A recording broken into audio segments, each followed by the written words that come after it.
నాది 6 days sir. 16 నడుపుతాను. Green tax చాలా బాధ అనిపిస్తుంది. మన దరిద్రం ఏ మూలకెళ్ళినా ఫైన్లు వేస్తున్నారని చెప్పి దారి పొడుగుతా పోయినసారి పంచగ్రామాల వైపు తిరుగుతూ ఉంటే డ్రైవర్లు ఆపి పరి ఇచ్చారు రవాణా రంగం చెందిన కార్మికులు. అది నేను దృష్టిలో పెట్టుకున్నాం. మనం ఉమ్మడి మేనిఫెస్టో కమిటీకి తెలియజేశాం. చేస్తే దానికి ఒకటే తీసుకున్నాం, జీవో 21 రద్దు చేసి మీకు ఫైన్ల భారాన్ని తగ్గిస్తాం. అలాగే వాహనాలు పైన పెంచిన గ్రీన్ ట్యాక్స్ని తగ్గిస్తాం. ట్రాన్స్పోర్ట్ ఆపరేటర్స్ ఎవరైతే ఉంటారో తీవ్ర ఇబ్బందులకు కూడా గురయ్యారు. చాలా ప్రభుత్వానికి కూడా చాలాసార్లు రిప్రజెంటేషన్ ఇచ్చారు. ఎందుకంటే అంతకుముందు 200 రూపాయలు లేతే క్వార్టర్కి ఉన్న ట్యాక్స్ని గత ప్రభుత్వం దాదాపు 20,000 వరకు కూడా పెంచేసింది.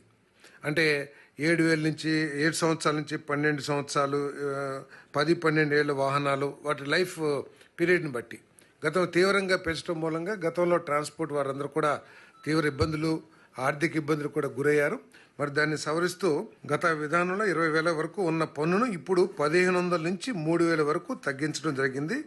ఈ నిర్ణయం ద్వారా 9,56,429 మందికి లబ్ధి చేకూరుతుందని చెప్పేసి మనం చేస్తాం. ఆర్ఎండ్బి శాఖ చేసిన ఈ ప్రతిపాదనని మరి మంత్రి మండలి ఆమోదించడం జరిగిందని. ప్రభుత్వం మంచి ప్రభుత్వం ఇది. ఇది మంచి ప్రభుత్వం.